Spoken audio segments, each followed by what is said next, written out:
Inilah Muara Angke, tempat di mana kehidupan para nelayan kerang hijau berdenyut setiap hari. Matahari pagi memantul di atas air yang sedikit keruh. Di balik keruhnya pagi, ada cerita tentang orang-orang yang hidupnya bergantung pada laut Muara Angke.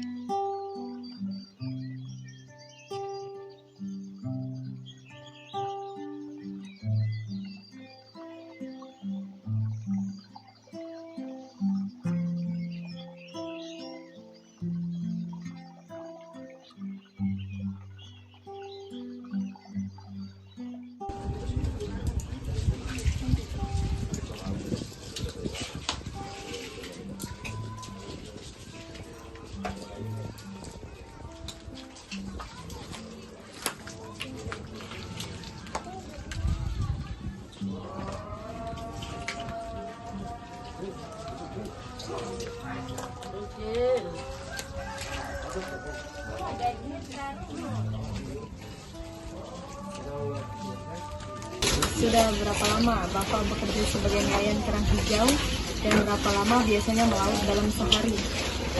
Kalau kerja nelayan kayaknya sih udah 25 tahun mah ada saya. Dari bujangan ya, dari belum punya istri. Ya kalau nelayan dulu kan kita nggak ngambil ngambil ikan.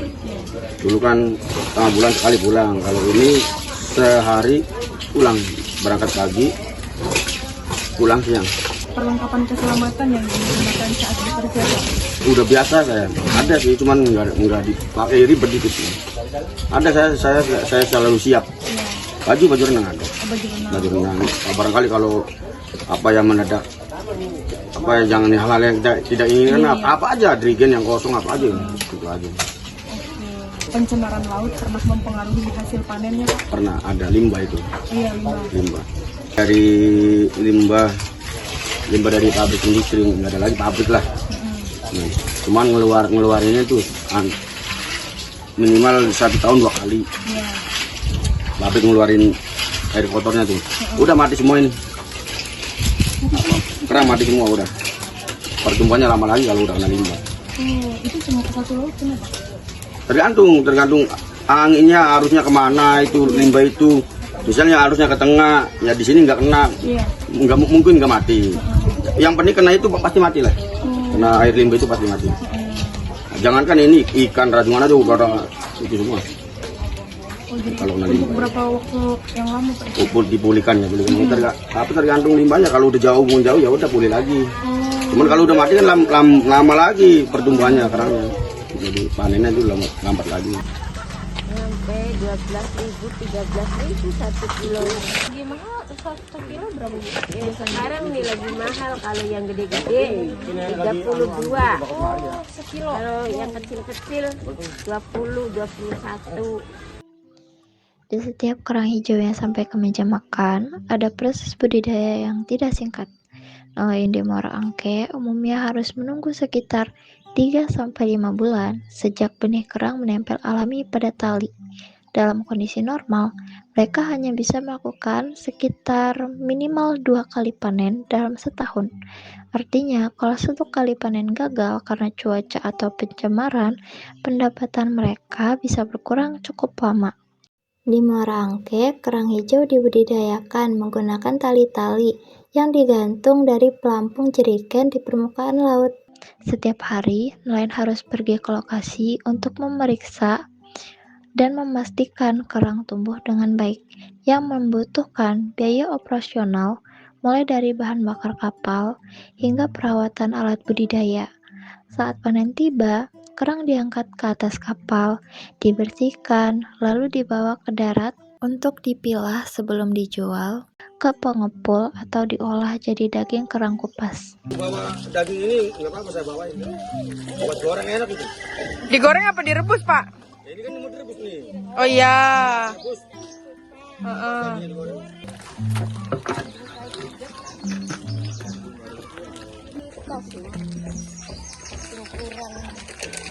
Namun, harga yang diterima nelayan sangat bergantung pada kondisi pasar.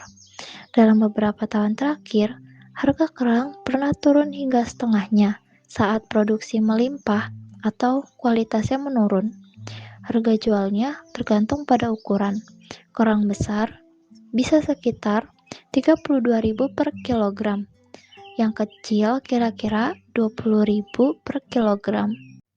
Sekali panen bisa dapat sekitar 50 kilogram.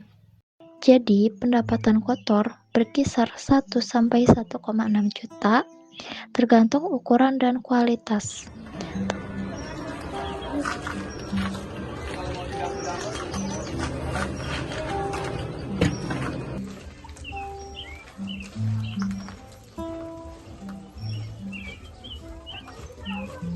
Bapak, menurut Bapak itu semua hasil panen nelayan itu akan selalu Bapak terima atau ada yang perlu dipisah-pisahkan? Ya kalau yang bagus kan kita ambil, kalau yang jelek kan nggak diambil. Nah kalau yang jelek kan merugikan perjualan kita. Terus kalau misalnya harga kerang turun, dampak untuk para pengepul itu apa sih Pak? Ya kalau pasarannya lagi turun, kita sama nelayannya kan turun lagi, jadi saling mengimbangin, saling merugi, Gitu ya. jadi kerjasama. Berarti intinya saling memahami aja ya Pak, saling antara memahami, nelayan dengan pengepul. Terus Bapak kira-kira pernah mengalami kerugian besar tidak? Ya kadang-kadang namanya orang perjualan kan kalau lagi banjir barang, Iya, saya kan nggak mikirin modal, jadi asal laku, asal jadi duit, itu kan dampaknya rugi. Kalau lagi kosong kita kan misalnya ngambil keuntungan, ya alhamdulillah ada untungnya. Nah, orang dagang kan ada untung ada rugi, tidak selalu untung. Ya udah, terima kasih ya Bapak. Sama-sama.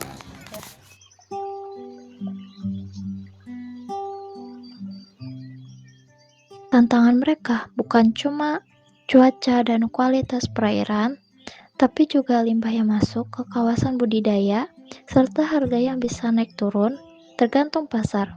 Limbah yang mencemari perairan dikhawatirkan memengaruhi kualitas dan pertumbuhan kerang, sementara harga kerang bisa turun saat produksi melimpah. Dan kalau dipanen terlalu cepat, ukurannya jadi kecil sehingga nilai jualnya ikut turun. Bagi masyarakat Muara Angke, budidaya kerang hijau bukan sekadar pekerjaan, tapi sumber penghidupan yang sangat bergantung pada alam. Setiap panen adalah hasil dari berbulan-bulan penantian, kerja keras, dan harapan agar laut tetap memberi kehidupan bagi nelayan dan keluarganya.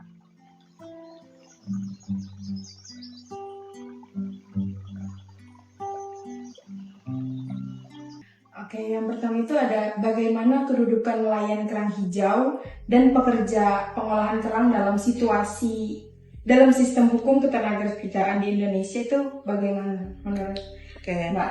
Baik, terima kasih. Jadi kita berbicara dulu tentang nelayan kerang ini, apakah dia memang menjadi buruh nelayan atau nelayan yang mandiri. Karena pembedaannya itu terkait dengan siapa yang bertanggung jawab atau berkewajiban atas pemenuhan hak-hak nelayan tersebut. Nah, berkaitan dengan kedudukan mereka itu harus dilihat apakah dia terikat dalam suatu hubungan kerja, yaitu dia bekerja pada orang lain atau dia bekerja untuk dirinya sendiri. Karena konsekuensinya adalah payung hukum yang akan melindungi hak-hak mereka tentunya berbeda. Ada hak-hak hukum apa saja yang seharusnya dimiliki oleh nelayan atau pekerja kerang? Bagi tenaga kerja, baik itu dia pekerja mandiri maupun pekerja atau buruh yang bekerja pada orang lain, sama-sama memiliki hak di mata hukum pelindungan atas pekerjaan dan penghidupan yang layak. Karena itu sudah menjadi amanat dalam Undang-Undang Dasar 45. Di pasal 27 ayat 2 dikatakan bahwa setiap warga negara atau setiap orang berhak atas pekerjaan dan kehidupan yang layak. Nah, sekarang hidup yang layak itu seperti apa? Yaitu pertama, tentunya imbalan kerjanya harus bisa memenuhi kebutuhan hidupnya sendiri. Dan juga keluarganya semestinya, karena kan dia menjadi tulang punggung. Harapannya baik itu pekerja mandiri maupun pekerja yang bekerja pada orang lain mendapatkan imbalan yang setimpal dengan beban kerja maupun risiko kerja yang dia lakukan selama ini. Kemudian jaminan sosial tentunya, karena kan selama ini anggapannya orang kerja dia dapat imbalan. Tapi gimana kalau ternyata dia nggak bisa kerja? karena misalkan lagi sakit, misalkan dia, ya misalkan anggaplah pengrajin kerang itu wanita lagi hamil, melahirkan, kan pasti ada kondisi-kondisi menyebabkan orang itu tidak bisa bekerja. Betul. Tapi bukan berarti dia nggak bisa hidup ya kan, Iya. sehingga harus ada jaminan sosial. Jadi selain imbalan yang layak, jaminan sosial, kemudian yang terakhir adalah K3. Karena ini berdasarkan kepada prinsip kemanusiaan. Setiap orang berhak atas kesehatan maupun keselamatan kerja yang layak. Jadi ketika dia melakukan pekerjaan sebagai nelayan, melakukan pekerjaan sebagai pengrajin kerang, itu mempengaruhi keselamatan maupun kesehatan dirinya sendiri sehingga menyebabkan dia tidak bisa hidup secara layak. Nah, Ya, bisa lanjut. Yang ketiga ada, apakah rendahnya pendapatan nelayan dapat dikaitkan dengan kurang optimalnya perlindungan hukum yang diberikan oleh negara? Oke, baik. Jadi kalau misalnya kita melihat kepada suatu intervensi negara, dalam hal ini negara itu memang berperan untuk mengatur dan mengurus. Nah, dalam hal ini pertanyaan adalah bagaimana perlindungan hukumnya dari negara terhadap penghidupan yang layak.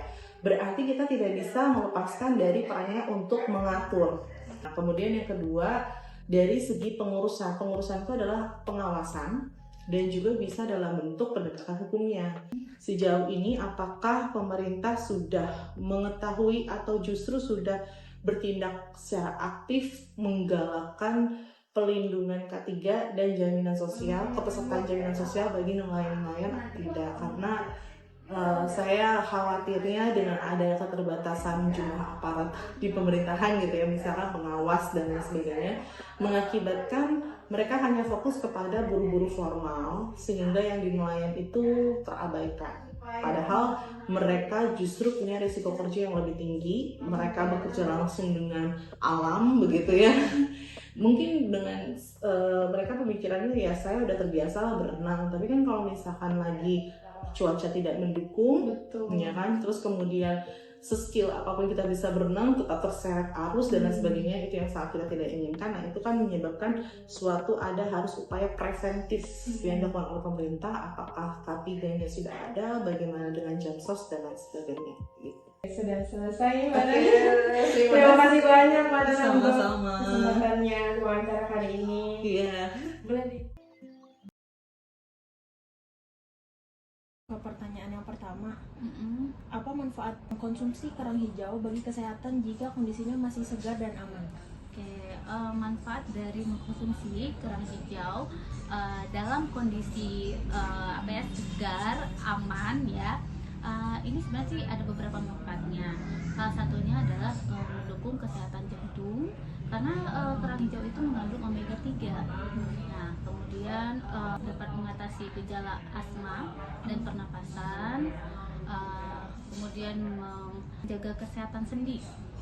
Ya, nah itu biasanya lebih familiar ya, jantung, kemudian kesehatan sendi.